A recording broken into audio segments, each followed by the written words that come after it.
وَكَذَلِكَ جَعَلْنَاكُمْ أُمَّةً وَسَطًا لِتَكُونُوا شُهَدَاءَ عَلَى النَّاسِ صدق اللہ العظیم. رب اشرح لي صدری ويسر لي أمري واحلل عقدة من لساني يفقهوا قولي. رب يسر ولا تعسر وتمم بالخير. سبحانك لا علم لنا إلا ما علمتنا إنك أنت العزيز الحكيم. عزیز دوستو، السلام علیکم ورحمۃ اللہ وبرکاتہ. دوستو، جیسا کہ شریعت نے بھی آپ کے سامنے واضح کی کہ اس وقت جس سیشن سے ہم گزرنے والے ہیں، یہ جو سیشن شروع ہو رہا ہے، یہ ہماری جو massive campus campaign, student campaigns جو آ رہی ہے، وی فار کنسٹرکٹیو تھاٹ، اس کا لانچنگ پروگرام ہے. سب سے پہلی چیز، جو پہلا بنیادی سوال جو میں آپ کے سامنے رکھوں گا، وہ یہ کہ تحریک اسلامی جو ہے، آپ صبح سے سن رہے ہیں اقامت دین، تحریک اسلامی، یہ سارے ٹرمز. تو تحریک اسلامی اصلاً کس چیز کا نام ہے؟ اگر آپ سے کہا جائے کہ ایک سینٹنس میں ڈیفائن کیجئے تحریک اسلامی کو، تو آپ کیا کہیں گے؟ تحریک اسلامی کو جو بنیادی چیز باقی تمام تحریکات سے، باقی تنظیموں سے، باقی جماعتوں سے الگ کرتی ہے، وہ یہ ہے، اس کا مقصد ہے اقامت دین. کہ تحریک اسلامی جو محض پارشل ریفارم کے لیے نہیں اٹھتی کہ ہم جو لوگوں کو بس جو کچھ برائی چیزوں کو ختم کر دیں، یا کچھ اچھے اخلاقیات کو پروان چڑھا دیں، یا کچھ ایشوز کو سالو کر دیں، یا پولیٹیکل امپاورمنٹ ہم حاصل کر لیں، یا پولیٹیکل میں بھی پورا کا پورا الیکٹرل پالیٹکس کے اندر جو پھنس کے رہ جائیں. تحریکات اسلامی جو ان چیزوں کا نام نہیں ہے. تحریک اسلامی یہ تمام ٹولز کا استعمال ضرور کر سکتی ہے، لیکن تحریک اسلامی اصلاً اس تحریک کو کہا جائے گا جو اقامت دین کے سول پرپس سے اٹھتی ہے. دوسرا سوال یہ ہے کہ کسی انسان کے لیے سب سے اہم چیز کیا ہے؟ کسی انسان کے لیے سب سے امپورٹنٹ جو چیز ہے، جس پہ اس کی پوری کامیابی کا دار و مدار ہے، وہ رضا الہی ہے. اللہ تعالیٰ کی رضا، اللہ تعالیٰ کی خوشنودی کا حاصل کرنا، یہ انسان کے لیے اصل چیز ہے. لیکن ہم کو یہ معلوم پڑا قرآن کے ذریعے، احادیث کے ذریعے، کہ اللہ تعالیٰ کی اس رضا کا راستہ جو ہے وہ اقامت دین سے ہو کر جاتا ہے.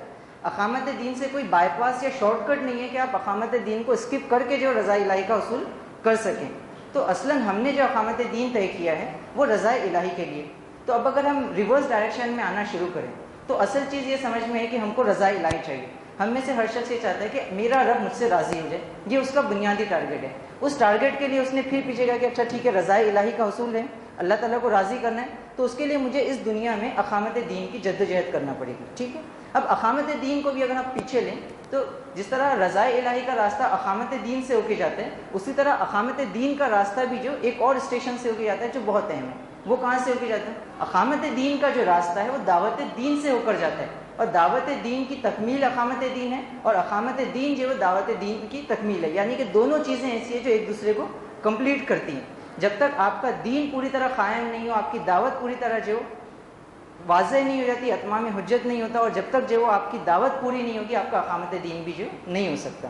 تو ہم کو تین چیزیں یہاں پہ سمجھ میں آ گئی. پہلی چیز کہ اصل ٹارگیٹ تو رضا الہی ہے، لیکن اس رضا الہی کے لیے یہ ضروری ہے کہ ہم اقامت دین کا کام کریں، اور اس اقامت دین کے کام کے لیے ضروری ہے کہ ہم دعوت دین کا کام کریں.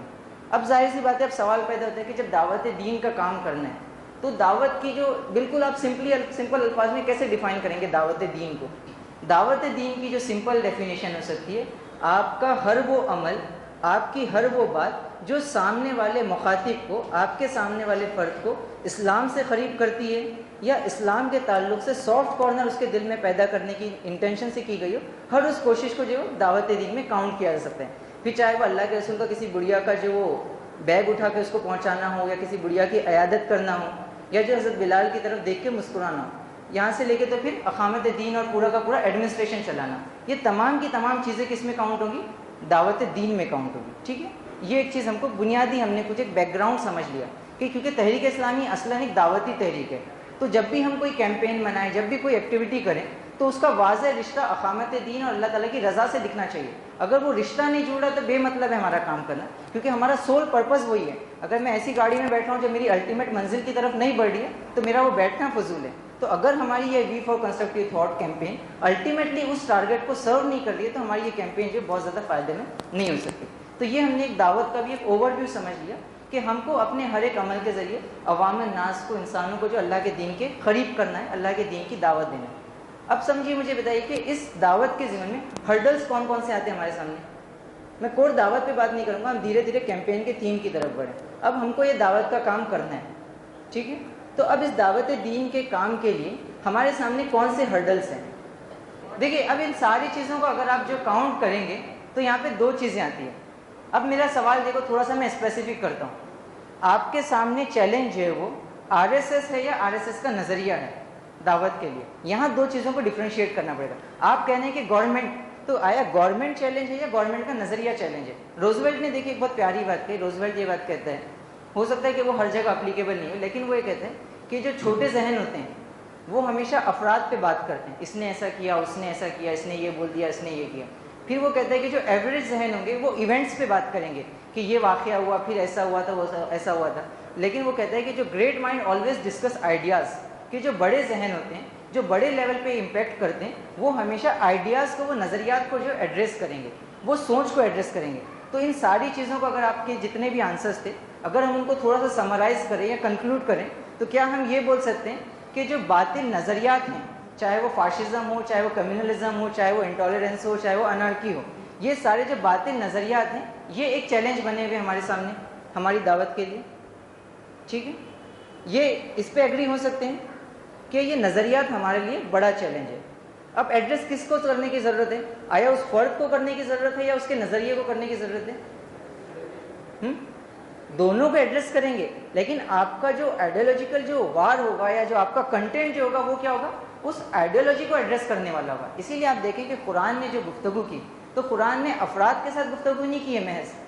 کہ جب اس نے فرعون کی بات کی یا حامان کی یا قارون کی بات کی یا ابو لہب کی بات کی تو محض ان افراد کی بات نہیں کی, بلکہ ان افراد کے پیچھے جو نظریہ کار فرما تھا, جس نظریے سے, جس آئیڈیالوجی سے یا جس تھنکنگ کے نتیجے میں وہ یہ اپروچ اپنا رہے تھے, قرآن نے اس چیز کو ایڈریس کرنے کی جو کوشش کی ہے. تو ہمارا بھی جو کام ہوگا وہ کیا ہوگا کہ ہم ہمارے دعوت کے لیے اسپیس کریٹ کرنے کے لیے ان تمام نظریات کو جو ایڈریس کریں اور اپنی دعوت کے لیے اسپیس کریٹ کریں. ہوتا کیا ہے, دیکھیے آپ نے جو بات کہی نا کہ یہ سارے چیلنجز ہمارے سامنے ہیں, اور جب سوسائٹی میں یہ چیلنجز مضبوط ہو جاتے ہیں اس کے نتیجے میں آپ کی دعوت کے لیے اسپیس کم ہوگی. جیسا کہ بالکل رافد نے جیسا کہا کہ پولرائزیشن, دونوں بالکل اپوزٹ چیزیں ہیں. آپ کی دعوت اور پولرائزیشن ایک ساتھ نہیں چل سکتا. اگر آپ نے اسلام فار آل کیمپین بنائی اور اس کے پورے آپ کی جو 6 مہینے کی کیمپین یا 10 دن کی کیمپین ہو گئی, اس کے فوراً نیکسٹ ڈے جو میں نام لے کے اگر بولتے پروین توگڑیا کا یا اسد الدین اویسی کے وہاں پہ کوئی بھڑکاؤ بھاشن ہو گیا تو پھر کیا ہوتا ہے, آپ کی وہ جو 10 دن کی پوری کیمپین تھی, وہ جو ساری محنت تھی, اس کے اوپر کیا ہو جاتا, پانی پھر جاتا. کیوں؟ کیونکہ وہ جو نظریہ ہے ایکسٹریمزم کا یا شدت پسندی کا جو نظریہ ہے وہ یہ کرتا ہے کہ آپ کا جو نظریہ ہے اس کو ختم کر دیتا ہے. دیکھیے ایک چیز بہت اہم ان کو سمجھنا ہے کہ اسلام میں یہ تصور نہیں ہے کہ برائی اور اچھائی ایک ساتھ سروائیو کریں گے کوآپریشن کے ساتھ. یہ بالکل ایسا ہے جیسے آدمی یہ ازیوم کرے کہ ایک ہی جگہ پہ پانی اور آگ دونوں رہے گی. اگر آگ رہے گی تو پانی کے لیے جگہ نہیں بچے گی, اور اگر پانی رہی تو آگ کے لیے جگہ نہیں بچے گی. تو سیم معاملہ وہی ہے. اگر ایکسٹریم تھاٹ جو سماج کے اندر موجود ہوں, لوگوں کے ذہنوں میں جو شدت پسندی ہو, تو اس کے نتیجے میں جو آپ کی دعوت کے لیے اسپیس نہیں بچے گی. اب اگر اس کو ہم کیمپین کے تھیم سے جوڑیں اس سارے بیک گراؤنڈ کو, تو پھر جا کے یہ بات سمجھ میں آتی ہے کہ اصلاً جو وہ ہم رضا الہی چاہتے ہیں, اس رضا الہی کے لیے ہم اقامت دین کا کام کرنا چاہتے ہیں, اس اقامت دین کے لیے ہم دعوت دین کا کام کرنا چاہتے ہیں. اس دعوت دین کے کام کے دوران بہت سارے چیلنجز ہمارے سامنے, تو اس میں سے ایک بڑا چیلنج جو وہ ایکسٹریم اور شدت پسند اور غلط نظریات, غلط سوچ اور جو شدت پسندی اور ایکسٹریمزم ہے. اور اس کیمپین کے ذریعے ہم اس ایکسٹریمزم کو ایڈریس کرنا چاہتے ہیں, اس کو ختم کرنا چاہتے ہیں, تاکہ جب وہ ختم ہو جائے تو خود بخود جو سامنے والے کے لیے جو اس کا ذہن, اس کا دل اور اس کا دماغ جو ہماری باتوں کو سننے کے لیے کھل جائے گا. اور جب وہ کھل جائے گا تو انشاءاللہ پھر ہماری باتیں اس کے دل میں جو اثر بھی کرنے کا ایک امکان وہاں پہ ہو سکتا ہے. یہاں تک یہ چیزیں کلیئر ہوئی نا. دیکھیے یہ بہت امپورٹنٹ چیز ہے کیونکہ پوری ہماری جو کیمپین ہے تقریباً 20 لاکھ لوگوں کا اسٹوڈنٹس کا ٹارگیٹ ہے ہمارا کہ ہم کو تقریباً 20 لاکھ لوگوں تک پہنچنا ہے. تو وہ پورا کا پورا اس پہ ڈپینڈ ہے کہ ہم کانسیپٹس کے معاملے میں کتنے کلیئر ہوتے ہیں اور ایگزیکیوشن کے معاملے میں کتنے اپنے ایفرٹس لگاتے ہیں. تو اس لیے کوئی بھی چیز اگر آپ کو ڈاؤٹ ہو رہی ہے, غلط لگ رہی ہے, تو آپ بیچ میں جو روک کے مجھے پوچھ لیجئے, کوئی مسئلہ اس میں انشاءاللہ نہیں رہے گا. تو یہ ہماری کیمپین کا بیسک تھیم ہے. اب یہ دیکھیے جہاں تک آپ نے, یہاں تک تو ہم آ گئے, لیکن اس میں بھی یہ ہے کہ میں نے جب آپ کے سامنے چیلنجز پوچھے تو بہت سارے چیلنجز آپ نے گنائے, 10-12 چیلنجز گنائے. اب ایک مہم کا جو کانسیپٹ کیا ہوتا ہے, کیمپین کا کانسیپٹ بتائیے. جب بھی کوئی کیمپین ہوتی ہے تو کیمپین کا کیا کانسیپٹ ہوتا ہے, یا کیمپین کے فیچرز کیا ہوتے ہیں جو اس کو باقی چیزوں سے الگ کرتے ہیں؟ کم وقت میں زیادہ چیزیں کرنے کی کوشش ہوتی ہے, یعنی کہ اس کا ڈیوریشن فکس ہوتا ہے, ایک شارٹ پیریڈ کے لیے ہوتی ہے. سال بھر کی کیمپین نہیں ہو سکتی, 2 سال کی کیمپین نہیں ہو سکتی. کیمپین جو ہوگی ایک شارٹ ڈیوریشن کے لیے ہوگی, اس کا ٹارگیٹ بڑا ہوگا. اور پھر اس کے علاوہ کیا ہے, یہ بہت اصل چیز ہے کہ کیمپین کی جو خاص بات ہے وہ یہ کہ ٹارگیٹ ایریا اس کا کنفائن اور فکس ہوتا ہے. ہوگا کیا کہ سمجھیے میں کوئی بہت بڑا کینوس لے لوں, بہت بڑی ڈیٹیلس لے لوں کہ یہ 25 چیزوں کو مجھے ایڈریس کرنا ہے, یعنی کہ دعوت کے ضمن میں آپ نے کہا کہ یہ 10-12 چیلنجز آپ نے گنائے. اب اگر ہم ایک ایسی کیمپین رکھیں جس میں ہم ان 10-12 چیلنجز کو ایک ساتھ ایڈریس کرنے کی کوشش کریں گے تو ہم پن پوائنٹ فوکس ایفرٹس نہیں لگا سکیں گے اور اس کے کوئی فائدہ آؤٹ پٹ بھی جو نہیں مل سکے گا. تو یقیناً ہم سارے ایشوز پہ کام کریں گے, لیکن کیمپین کا ایک کانسیپٹ یہ ہوتا ہے کہ وہ کچھ واضح ڈومینس, واضح ٹارگیٹ ایریاز کو سلیکٹ کرتی ہے اور ان ٹارگیٹ ایریاز میں کیا ہوتا ہے کیمپین کا پورا جو فوکس ہوتا ہے نا. تو اس کیمپین کا جو آپ نے اگر ڈرافٹ دیکھا ہوگا تو, اور وہ دیکھنا ہی چاہیے, تو اس کے 4 فوکس ایریاز کون سے بتائیے جس کو ہماری وی فار کنسٹرکٹیو تھاٹ اس کیمپس کیمپین نے ایڈریس کیا. کمیونلزم, ٹھیک ہے, ایک فرقہ پرستی, ریلیجیس انٹالرنس, مذہبی عدم رواداری, ٹھیک ہے, اور تیسری چیز اس کو ہم ایڈریس کریں گے مسلمانوں کی گیدرنگ کے لیے, وہ ہے مسلک پرستی. مسلک پرستی سے مراد یہ کہ آدمی جو ہے وہ یہ سمجھے کہ میرا ہی مسلک صحیح ہے, باقی تمام مسالک جو غلط ہیں. تیسرا جو ہمارا فوکس ایریا یہ ہے, اور چوتھا جو ہے وہ کون سا ہے, سیلف سینٹرک اپروچ, کہ آدمی کا جو سیلف سینٹرک اپروچ ہے کہ پوری دنیا سے کٹ کے سب سے اہم میری ذات ہے اور میں بس اپنا فائدہ دیکھوں, میرا اٹھنا بیٹھنا کھانا پینا سونا پڑھنا لکھنا ہر چیز جو صرف اپنی ذات کے لیے ہو اور میکسیمم ہو جائے تو پھر اپنی فیملی کے لیے ہو. تو ان 4 چیزوں کو ہم جو ایڈریس کرنا چاہتے ہیں, ٹھیک ہے. اب ان چاروں چیزوں کو اگر آپ کوریلیٹ کریں تو مجھے بتائیے کہ اگر ہم پہلا لیتے ہیں فاشزم, فاشزم کو ایڈریس کرنا کیوں ضروری ہے؟ ایک نظریہ ہے فاشزم, اگر وہ فاشزم کا نظریہ جو ہے انسانوں کے ذہنوں میں غالب ہے تو اس کا لازمی نتیجہ یہ ہوگا کہ وہ ذہن آپ کے نظریے کو قبول نہیں کر پائے گا جب تک کہ فاشزم کے تعلق سے اس کا ایمان جو متزلزل نہیں ہو. جب تک فاشزم کمزور نہیں ہوگا اس وقت تک جو آپ کی دعوت کے لیے اس کے ذہن میں اس کے معاشرے میں جو اسپیس نہیں کریٹ ہو پائے گی. یہ ایک چیز ہے. اچھا ٹھیک ہے, ہندوستان کے تناظر میں فاشزم کے سمٹمز تو شاہین بھائی نے بہت ڈیٹیل انداز میں جو آپ کو سامنے رکھ لیتے ہیں. اگر ہم ایک تھوڑا سا انالیسس کریں تو ہم کو ایک چیز سمجھ میں آتی ہے کہ لاسٹ جو الیکشن جو ہوئے مئی کے, تو اس کے بعد جو ہے وہ آپ دیکھیں کہ 282 سیٹس جو بی جے پی کے گو کہ وہ جو ہے وہ ڈیولپمنٹ کے نعروں کے ساتھ اور باقی جو وہ سو کال جو وہ اچھے نعروں کے ساتھ آئیں, لیکن اس کے باوجود بھی لوگوں نے ان کا جو پاس ریکارڈ تھا اس کو ایک طرح سے بھلا کے یا اس کو جو اگنور کر کے یا اس کو قبول کرتے ہوئے جو ان کو کامیابی دی. تو اصل میں الیکشن جو ہے وہ انسانی سماج کے ذہن کو پڑھنے کا بہت بڑا سورس ہوتے ہیں. ہم بھلے ہی اس کو 10 چیزوں سے جسٹیفائی کر لیں کہ یہ ووٹ بریک ہو گیا, یہاں ڈسٹریبیوٹ ہو گیا, کانسٹیٹوئنسیز ایسی ڈیوائڈ تھی, اس کے باوجود بھی یہ ایک حقیقت ہے کہ 31% لوگوں نے بھلے ہی کسی بہانے سے کیوں نہ ہو, لیکن ایسے لوگ جو فاشسٹ نظریے کو چھپانے کی بہت زیادہ کوشش نہیں کرتے ان کو جو کھلے طور پر سپورٹ کیا ہے نا. تو یہ ایک چیز ہم کو نظر آتی. پھر 6 بات بھی شاہین بھائی نے رکھی تھی کہ پچھلے تقریباً جو 1 سال میں 600 کے قریب جو کمیونل انسیڈنٹس جو وہ ہوئے ہمارے پاس, مہاراشٹرا میں بھی ہوئے, مہاراشٹرا کے باہر بھی ہوئے. تو یہ ایک بڑی چیز ہے. اور انسیڈنٹس کے علاوہ خاص بات یہ کہ اگر کہیں یہ واقعات نہ بھی ہوں تب بھی انسانوں کے ذہنوں میں اگر آپ کیمپسز میں ڈسکشن میں انگیج ہوتے ہیں, سوشل میڈیا کے اگر آپ ڈسکشنز کو فالو کرتے ہیں تو آپ دیکھیں گے کہ کہیں نہ کہیں اسٹوڈنٹ کمیونٹی اور یوتھ کمیونٹی جو ہے ان کے ذہنوں میں جو کمیونل فاشزم اور فرقہ واریت اور فرقہ پرستی جو بہت ٹاپ پہ پہنچ رہی ہے. جیسے کہ اس کی ایک ایگزامپل جو شاہین بھائی جو رکھ رہے تھے کہ گورنمنٹ کی رپورٹ 2011 کے جو سینسس ہیں وہ یہ کہتے ہیں کہ 65% انڈینس وہ ہے جو بلو 35 کی ایج کے ہیں. تو یہ یوتھس ہیں. انڈیا کی جو ایوریج ایج ہے, جو ساری دنیا کی ایوریج ایج کاؤنٹ ہوتی ہے, تو انڈیا کی ایوریج ایج جو 28% ہے, دنیا کے کسی ملک کی نہیں ہے. اس کے مقابلے میں باقی کنٹریز کی جو ایوریج ایج ہے وہ 40, 42, 44, 38 اس رینج میں. اور اسی وجہ سے یہ امید ہے کہ آگے جانے کے بعد بھی جو سچویشن یا پاور ایکویشن جب چینج ہوں گی تب بھی جو ہندوستان کو اور یہاں کے یوتھس کو جو ایک بہت خاص قوت جو حاصل ہونے والی ہے. اب اگر ایسے یوتھس جو ہیں یا ایسے نوجوان جو ہیں یا ایسے جو طلبہ ہیں ان کے ذہن اگر کمیونل رہیں, فاشسٹ رہیں, چاہے وہ کلچرل نیشنلزم کے نام پہ آئیں, مندر مسجد کے جھگڑے کے نام پہ یا کسی بھی چیز کے نام پہ آئیں, تو یہ لوگ جب تک ان کی صلاحیتیں یا ان کے دائرۂ کار لمیٹڈ ہے تو اس لمیٹڈ دائرۂ کار میں آپ کو نقصان پہنچائیں گے. اور لیکن جب یہاں سے نکل کے یہ ہائر اتھارٹیز پہ جائیں گے, ہائر پوزیشنز پہ جائیں گے, تو وہاں سے بھی وہ جو تحریک اسلامی کو, اس کی دعوت کو جو نقصان پہنچانے کا باعث بنیں گے. تو یہ ایک بہت بڑا چیلنج جو تحریک اسلامی کے سامنے ہے. جو ایس امین الحسن صاحب کے الفاظ میں اگر ہم یہ کہیں تو ہندوستان میں 2 پروجیکٹس جو ہیں بیسیکلی چل رہے ہیں. ایک پروجیکٹ فاشزم ہے اور ایک پروجیکٹ کیپٹلزم ہے, کہ 2 پیرلل چیزوں کو جو چلایا جا رہا ہے اور دونوں چیزیں آپس میں ایک دوسرے کو سپورٹ کر رہی ہیں ایک باطل نظام کو مضبوط کرنے کے لیے. اس میں پہلی چیز تو فاشزم ہے جو جس کی الگ الگ شکلیں آپ کو دنگے فساد, اور پھر جو شاہین بھائی نے بہت تفصیل سے فاشزم ہی پہ زیادہ گفتگو کی تھی کہ چیف جسٹس کے اسٹیٹمنٹ سے لے کے تو جو وہ ایک چپراسی تک کا بیہیویئر جو مسلمانوں کے ساتھ یا مائنورٹیز کے ساتھ یا دلتوں کے ساتھ جو ہو رہے ہیں وہ ہم کو نظر آتے ہیں. دوسرا یہ فاشزم صرف غیر مسلموں میں موجود ہے ایسا نہیں ہے, یہ فاشزم جو ہے وہ مسلمانوں کے اندر بھی موجود ہے. اس کا ایک بڑا سمٹم یا اس کا ایک بڑا اظہار جو MIM اور اس قسم کے جو نظریات یا اس قسم کے اپروچ رکھنے والی جو تحریکات کا یا تنظیموں کا جو مسلمانوں میں مقبولیت, یہ دونوں بھی چیلنجز جو ہمارے سامنے کہ فاشزم دونوں جگہ ہے. ٹھیک ہے, ہم فاشزم کے چیپٹر کو کلوز کرنے سے پہلے ایک اور چیز یہاں پہ بنیادی سوال کریں گے کہ فاشزم کا بنیادی فلسفہ کیا ہے, یا کوئی تنظیم یا کوئی تحریک جو فاشسٹ کیوں بنتی ہے. اور اگر آپ اس سوال کو سمجھیں گے تو اوور آل پولیٹیکل سینیریو کو اور اوور آل پالیٹکس کو سمجھیں گے. پالیٹکس جو وہ الیکشن لڑنے کا نام ختم بھی نہیں ہے, وہ اس کا ایک بہت مائنر پورشن ہے. چانکیہ نیتی سنے آپ نے کبھی؟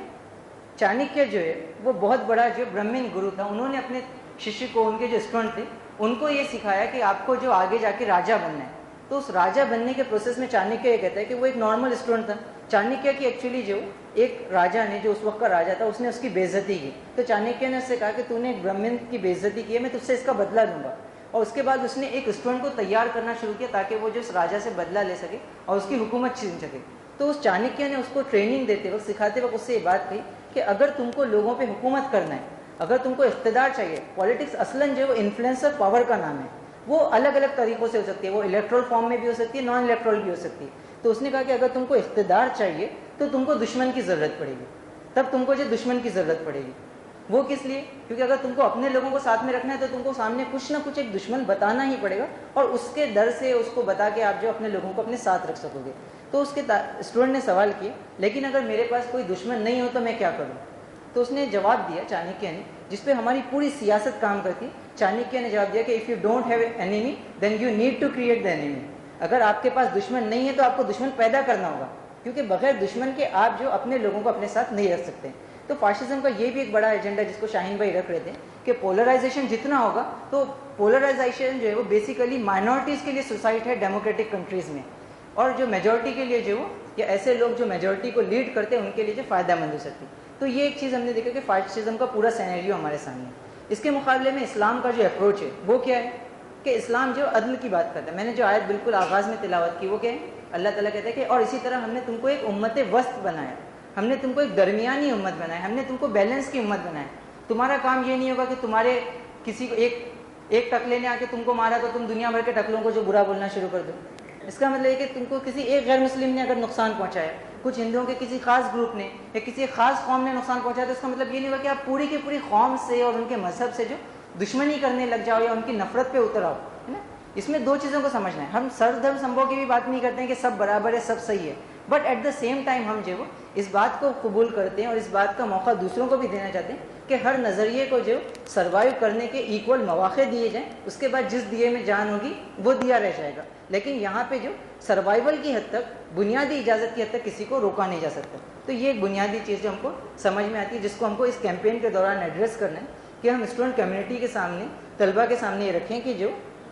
یہ فاشزم جو آپ کی اپنی ذات کے لیے بھی نقصان دہ ہے, سماج کے لیے بھی نقصان دہ ہے, اور اوور آل جو پوری دنیا کے لیے بھی یہ چیز جو بہت زیادہ نقصان دہ ہے. ایک ہم کو اس کو ایڈریس کرنا ہے, اور تینوں چاروں چیزوں کو لینے کے بعد ان کے کاؤنٹر میں اسلام کا جو تصور ہے وہ ایک ساتھ انشاءاللہ رکھیں گے. یہ فاشزم ہو گیا. سیکنڈ جو تھا ہمارا وہ ریلیجس انٹالرنس تھا. ریلیجس انٹالرنس سے مراد کیا ہے کہ سمجھیے فار ایگزامپل ابھی گنپتی آئے گا, کسی نے تھوڑا سا گلال پھینک دیا آپ کی مسجد کے اوپر, آپ جو نعرے بازی لگاتے دنگے پہ جھگڑوں پہ اتر آئے.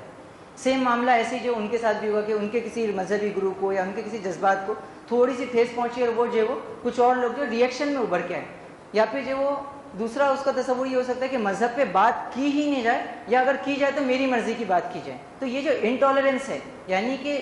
نہیں سننے کا یا اپنی رائے کے خلاف سننے کا جو قوت یا اس کا جو مادہ ہے وہ ختم ہو جانا, یہ ایک بڑا چیلنج ہے. اور جب تک یہ انٹالرنس رہے گا تب تک آپ کی دعوت کے لیے اسپیس ہی نہیں ہو سکتی, کیونکہ آپ دعوت سامنے والے کو اس وقت ہی دو گے جب وہ سننے کے لیے راضی ہو. جب اگر سامنے والا سننے ہی کے لیے راضی نہیں ہے, یا جب وہ آپ آ رہے اور وہ اپنے کان بند کر لے رہے ہیں اس ماحول کے نتیجے میں, تو یقیناً سب سے پہلے جو کام آپ کو کرنا پڑے گا وہ اس کے کان کی پٹی نکالنی پڑے گی, اس کے بعد اپنی دعوت کو جو رکھنا پڑے گا. تو یہ جو انٹالرنس ہے یہ بیسیکلی ہمارے سماج کی طلبہ برادری پہ اور ہمارے سماج پہ جو ایک کان کی پٹی بن کے رہ گیا. پہلے ہم اس کو نکالیں, اور اس کو نکالنا بھی دعوت کا ایک حصہ ہے, اور اس کے ساتھ ہماری کور جو باقی دعوت کے جو اسپیکٹس ہیں وہ بھی رکھیں. فاشزم کے ضمن میں ایک اور چیز جو ایڈریس کرنے کی رہ گئی تھی وہ یہ تھی کہ جو فاشزم جو محض انٹالرنس یا دنگے فساد کی شکل میں نہیں ہے، بلکہ اس کی ایک خاص شکل جو جس کی طرف شاہین بھائی نے اشارہ کیا تھا وہ انسٹیٹیوشنلائز فاشزم ہے۔ اس سے کیا مراد ہے کہ آپ پالیسی کے ذریعے، آپ اداروں کے ذریعے، آپ افراد کے ذریعے جو پورے سماج کو انفلوئنس کرتے ہیں ان کے ذریعے جو اپنے نظریے کو پھیلانے کی کوشش کریں۔ جیسا FTII ہے، فلم انسٹیٹیوٹ جو ہے پونا کا، آپ وہاں پہ جو وہ ایسے فرد کو بٹھا دیں جو میرٹ کے معاملے میں کمزور ہے لیکن چونکہ وہ آپ کے نظریے کو مانتے ہیں۔ سملر آپ IITs کے ساتھ CBSE ICSE، پھر آپ کا جو ہسٹری بورڈ ہے، اس کے علاوہ آپ کا ISRO ہے، اور اس طرح کے جتنے بھی ایسے ادارے ہیں جو سماج کے ایک بڑے طبقے کو متاثر کرتے ہیں، آپ ان اداروں کے ذریعے ایک منظم انداز میں فاشزم کو پھیلانے کی کوشش کریں۔ آپ سلیبس کے ذریعے فاشزم پھیلائیں تو یہ کیا اس میں کسی کو نظر بھی نہیں آتا، سلیبس میں ایک غلط بات آ گئی، شیواجی مہاراج کے نام کے ساتھ جو ہندو ہردے سمراٹ ایڈ ہو گیا ہماری ہسٹری کی بک میں۔ اب یہ کسی کو نظر نہیں آتا ہے، دنگا اگر کوئی ہوتا تو بہت ایشو بن جاتا، لیکن یہ جو ایک سنگل جملہ ہے کہ شیواجی مہاراج از اے ہندو ہردے سمراٹ، یہ جو وہ لاکھوں طلبہ برادری کے ذہن پہ اثر کرنے والا ہے۔ تو یہ انسٹیٹیوشنلائز اور بہت آرگنائز فاشزم کی ایک شکل ہے جس کو ایڈریس کرنے کی ضرورت ہے۔ تو یہ دو چیزیں ہوں گی۔ تیسرا جو ہمارا ٹارگیٹ ہے کیمپین میں، تیسرا جو فوکس ایریا ہے وہ جو ہے وہ سیلف مسلک پرستی ہے، یہ مسلمانوں کے ذمن میں کہ ہم دیکھتے ہیں کہ یہ تو خیر دوسروں کے مسائل ہیں ہی، اس کے علاوہ مسلمانوں کے اندر بھی آپ دیکھیں گے کہ جو شدت پسندی آ رہی ہے، جو ایکسٹریم تھاٹس ڈیولپ ہو رہے ہیں کہ میرا ہی طریقہ صحیح، میرا علاوہ سارے غلط، اگر آپ رفع دین کرتے ہو تبھی آپ کی نماز ہوتی ہے، ادروائز آپ کی نماز ہو ہی نہیں سکتی، اگر آپ نے آمین زور سے بولیں گے تبھی ہوگی، ادروائز نہیں ہوگی، اگر آپ نے ہاتھ نیچے نہیں باندھے، اگر اوپر باندھے تو آپ کی نماز نہیں ہوگی۔ تو اس طرح کی جو چھوٹی موٹی چیزیں، یعنی کہ آپ ہماری مسجد میں انٹر نہیں ہو، ہم آپ کی مسجد میں انٹر نہیں ہوں گے، یا ہم کامن پلیٹ فارم پہ آ کے جو کچھ کامن چیزوں کے اوپر بات نہیں کریں گے، کامن کاز کے لیے آگے نہیں اٹھیں گے، اور پھر یہ دیکھیں گے کہ دھیرے دھیرے جو ہے نا یہ چھوٹی چھوٹی چیزیں بظاہر نظر آتی ہیں، لیکن یہ چھوٹی چھوٹی چیزیں مل کے جو ایک انسان کے ذہن کو تشکیل دیتی ہے، ایک انسان کا مزاج بناتی ہے، اور ان انسانوں کا مزاج مل کر جو ہے ایک معاشرہ بناتا ہے، اور یہ معاشرہ مل کے اسٹیٹ کو بناتا ہے۔ اسی لیے جماعت اسلامی ہند نے جو اقامت دین کے لیے جو اپنی اسٹریٹجی ڈیفائن کی اپنے دستور میں، وہ یہی ہے کہ فرد کی تربیت، معاشرے کی تشکیل، ریاست کا قیام۔ تو یہ بالکل نیچرل پروسیس ہے کہ جب افراد کے اذہان جو ہے وہ ایک خاص قسم کی شکل میں ڈھلیں گے تو بالکل اس کے اکارڈنگلی جو ہے وہ ان کا معاشرہ بنے گا، اور اسی کے اکارڈنگلی وہ اسٹیٹ بنے گی۔ تو جب معاشرے میں جو بنیادی پتھر ہے، ذہن جو ہے وہ اس کا بیسک بلڈنگ اسٹون ہے کسی بھی سوسائٹی کا، تو جب یہ ذہن ہی کمیونل ہوگا، جب یہ ذہن ہی جو وہ انٹالرنس کی بنیاد پہ ہوگا، جب یہ ذہن ہی مسلک پرستی کی بنیاد پہ ہوگا، تو اس کے نتیجے میں جو افراد نکلیں گے وہ بھی ویسے ہی ایکسٹریم ہوں گے، ان کے اندر بھی مسلک پرستی ہوگی، اور اسی کا الٹیمیٹ شکل یہ ہوگی کہ آپ کی جو اسٹیٹ بھی بنے گی، آپ کی جو ریاست بنے گی، اور پورا جو نظام بنے گا دنیا کا، وہ بھی جو مسلک پرستی اور ایکسٹریمزم کی بنیادوں پہ بنے گا۔ میرے خیال سے اس پہ گفتگو کی زیادہ ضرورت اس لیے نہیں ہے کہ ہم میں سے ہر شخص جو بہت واضح انداز میں اس کو جو فیل کرتے ہیں، ایک بڑے لیول سے لے کے تو چھوٹے لیول تک شاہین بھائی نے بہت تفصیل سے اس میں آپ کے سامنے رکھے تھے کہ ایک نارمل جو اسٹوڈنٹ ہے جس نے دین کو بہت بنیادی چیزوں کو بھی سمجھنا شروع کیا ہے، اگر آپ اس سے گفتگو دیکھیں تو وہ یہ سوالات نہیں کرتا کہ جو وہ دین کا بنیادی تصور کیا ہے یا انسان کا مقصد زندگی کیا ہے۔ جب نماز کی بات آتی ہے تو وہ اس پہ بات نہیں کرتا جس کے اوپر قرآن فوکس کر رہا ہے کہ نماز میں خشوع اور خضوع اصل ہے، وہ جس پہ گفتگو کرے گا وہ ہے کہ آمین بولنا ہے یا نہیں بولنا ہے۔ اس کے علاوہ ایک اور جو بڑا چیلنج ہمارے سامنے ہے وہ جو ہے وہ جو ایکسٹریم مسلم جو گروپس ابھر رہے ہیں، چاہے وہ آئسس کے نام پہ ہو، چاہے دوسرے کچھ گروپس ہوں، تو یہ خود بھی ایک بہت بڑا چیلنج ہے۔ دیکھیے کفر جو ہے وہ دو ہی، مجھے جہاں تک لگتا ہے کہ دو حربے وہ استعمال کرتے ہیں، وہ سارے ظلم کے نتیجے میں دو ہی چیزیں چاہتا ہے۔ ایک تو یہ کہ آپ جو ڈیفینسو موڈ میں آ جائیں، اسلام اصلاً اعتدال کا دین ہے، اور دشمن اسلام کے خلاف، باطل اسلام کے خلاف، اور جب میں دشمن کہہ رہا ہوں تو اس سے مراد کسی خاص کمیونٹی کو نہیں سمجھے، یہ ایک نظریہ ہے جو اسلام کے خلاف جو اٹھا ہے، تو یہ باطل جو دو ہی چیزوں کو ایڈریس کرنا چاہتا ہے۔ وہ یا تو یہ چاہتا ہے کہ اس ظلم اور ان ساری چیزوں کے نتیجے میں آپ مایوس ہو کے بیٹھ جائیں، ڈپریس ہو کے بیٹھ جائیں، آپ جو بالکل ہمت ہار دیں، یا وہ دوسرا اپروچ یہ چاہتا ہے کہ آپ جو شدت پسند بن جائیں، ہتھیار اٹھائیں، آپ غلط راستوں پہ چلے جائیں۔ اور اسلام جو ان دونوں کے درمیان اعتدال کا اور جو معتدل ایک دین کا نام ہے نا۔ تو ایک جو اپروچ ہمارے سامنے یہ بھی آ رہا ہے ایکسٹریمزم کا کہ ایک تو وہ گروپ ہے جو اپنی مذہبی آئیڈینٹی کو چھپانے کی کوشش کر رہے ہیں، کہ کالج میں اگر آپ چلے جائیں تو نام اگر کوئی پوچھ لے آپ کو تو جھجک ہوتی ہے، یا پھر جو دوسری جو چیزیں ہیں غیر مسلم دوستوں کی، میرے خیال سے کل بھی گفتگو آئی تھی کہ آپ غیر مسلم دوستوں کے سرکل میں آپ کو سڈن نماز پڑھنے جانے کے لیے شرم آتی ہے، یا کوئی آپ سے جو قربانی کے تصور پہ بات کر لیں تو آپ ڈیفینسو موڈ میں بات کرنے لگتے ہیں، نہیں وہ ایسا نہیں ہے، یہ نہیں ہے، وہ نہیں ہے۔ تو یہ جو ڈیفینسو موڈ ہے، یہ جو بالکل جو وہ معذرت خواہانہ اور ایکسکیوز می والا جو انداز ہے، یا سوری والا جو انداز ہے یہ خود ایک ایکسٹریمزم ہے، اور اس کے مقابلے میں جو دوسرا ایکسٹریمزم ہے وہ ہے کہ ہم تلوار اٹھائیں اور جہاد کریں گے اور یہ سو کالڈ جو وہ آرمڈ اسٹرگل کریں گے، یہ ایک دوسرا ایکسٹریمزم جو مسلمانوں کے اندر پھیل رہا ہے، اور اس سے زیادہ اس کو جو بہت آرگنائز وے میں پھیلانے کی کوشش کی جا رہی ہے، تاکہ اگر آپ اب تک ملزم نہیں بھی تھے تو اب آپ جو وہ ہتھیار اٹھا لیں اور ان کو جو بہانہ مل جائے۔ تو یہ ایک بڑا چیلنج ہمارے سامنے ہے، مسلک پرستی کا، ہم نے دیکھا کہ فاشزم، ریلیجیس انٹالرنس اور مسلک پرستی۔ اور چوتھی جس چیز کو ایڈریس کیا گیا وہ ہے سیلف سینٹرک اپروچ۔ یہ بھی ایک مسئلہ کیا ہے سماج میں، آپ کے ایفرٹس کے بعد بھی بظاہر یہ نظر آتا ہے کہ بہت سے لوگ جو ٹرن نہیں ہوتے ہیں، یا جو اسٹرگل کا جو جذبہ ہے وہ کہیں نہ کہیں کم ہوتا یا ختم ہوتا نظر آتا ہے طلبہ برادری میں، اسٹوڈنٹ کمیونٹی میں۔ اس کی کیا وجہ ہے؟ Self centric approach. انسان کا دیکھیے بنیادی جو مسئلہ ہے وہ یہ کہ انسان کی ہر چیز جو گھوم پھر کے اس کے تصور زندگی سے شروع ہوتی ہے۔ اگر میرا تصور زندگی یہ ہے کہ میں پیدا ہوا ہوں، میرا پیدا کرنے والا کوئی ہے نہیں، یا اگر ہے بھی تو مجھے ہر ایک چیز کا حساب دینا نہیں ہے، تو خود بخود میں بولوں گا کہ جب مجھے حساب دینا نہیں ہے، جب مجھے کچھ کرنا نہیں ہے، تو میں کیا کروں؟ پھر ایٹ ڈرنک اینڈ بی میری والا معاملہ ہوگا کہ میں کھاؤں پیوں اور عیش کروں، مجھے دنیا سے، سوسائٹی سے، سماج کے پرابلم سے کیا لینا ہے وہ مجھ سے اس کا کوئی کنسرٹ رہے گا نہیں، میں اس تعلق سے کوئی چیزیں جو لوں گا نہیں۔ تو اس کے نتیجے میں کیا ہوتا ہے کہ ہمارے پاس جو اپروچ ہو جاتے ہیں وہ یہ کہ جب آپ اپنی دعوت کو پیش کرتے ہیں تو لوگ کیا کہتے ہیں، ماشاء اللہ بہت اچھا کام کر رہے ہیں آپ لوگ، بہت سوشل ورک کر رہے ہیں، بہت اچھی چیزیں، اپریشیٹ ضرور کریں گے، لیکن وہ آپ کے اسٹرگل کا حصہ نہیں بنیں گے، کیونکہ ان کے نزدیک ان کی ذاتی زندگی، ان کے ذاتی فوائد سے آگے بڑھ کے کوئی چیز جو نہیں رہتی۔ بڑا کوئی مقصد سوسائٹی کو سرو کرنا یا سوسائٹی کے تعلق سے رسپانسبلٹی کا اپروچ نہیں ہوتا۔ ہمارے سماج میں جو تصور ہے سوشل ورک کا یا خدمت خلق کا یا سوشل انٹرونشن کا جو تصور ہے وہ آپشنل اچھی چیز کا تصور ہے، کمپلسری اچھی چیز کا تصور نہیں ہے کہ کمپلسری ہے مجھے کرنا ہی ہے، بلکہ اس کو لوگ یہ سمجھتے ہیں کہ یہ آپشنل کام ہے، اگر کر لیں تو اچھی بات ہے۔ تو یہ جو سیلف سینٹرک اپروچ ہے اس کی آپ کو بہت ساری چیزیں نظر آئیں گی، جیسا کہ آپ دیکھیں گے کہ اگر آپ ممبئی کی ایگزامپل لے لیں یا میٹروز کی ایگزامپل لے لیں تو آپ دیکھیں گے کہ ایک طرف آپ کو جو بہت لیوش بلڈنگس اور بہت جو بہت اچھے ہائی اسٹینڈرڈس کی لیونگ کے لوگ جو ملیں گے، اور اسی کے سامنے جو سلم ایریاز ملیں گے، ان کو پرواہ نہیں ہوتی کہ ان کو کیا ہو رہا ہے، نہ ان کو پرواہ ہوتی ہے کہ سامنے والے کو کیا ہو رہا ہے۔ آپ دیکھیں گے کہ ترجیحات اس کے نتیجے میں کیسے بدلتی ہے۔ کرائم بیورو کی جو رپورٹ جسٹ ابھی 2015 کی جو رپورٹ آئی ہے اس کا یہ کہنا ہے کہ ہندوستان میں ہر گھنٹے جو وہ 15 لوگ جو رپورٹڈ سوسائڈ کرتے ہیں، یعنی کہ جو رپورٹڈ سوسائڈ ہوتی ہے ہمارے پاس وہ 15 گھنٹے، یہ ہر ایک گھنٹے میں 15 لوگ سوسائڈ کرتے ہیں۔ تو آپ سوچیں، اس سے ایبزیوم کر سکتے ہیں آپ ایک دن میں کتنے لوگ جو سوسائڈ کرتے ہیں۔ لیکن ان ساری چیزوں کے باوجود بھی کوئی واضح پروگرس جو ہے وہ اس غریبی کو یا ان وجوہات کو ختم کرنے کے لیے نظر نہیں آتی جو ان خودکشیوں کا سبب بن رہی ہے۔ وہ کیوں؟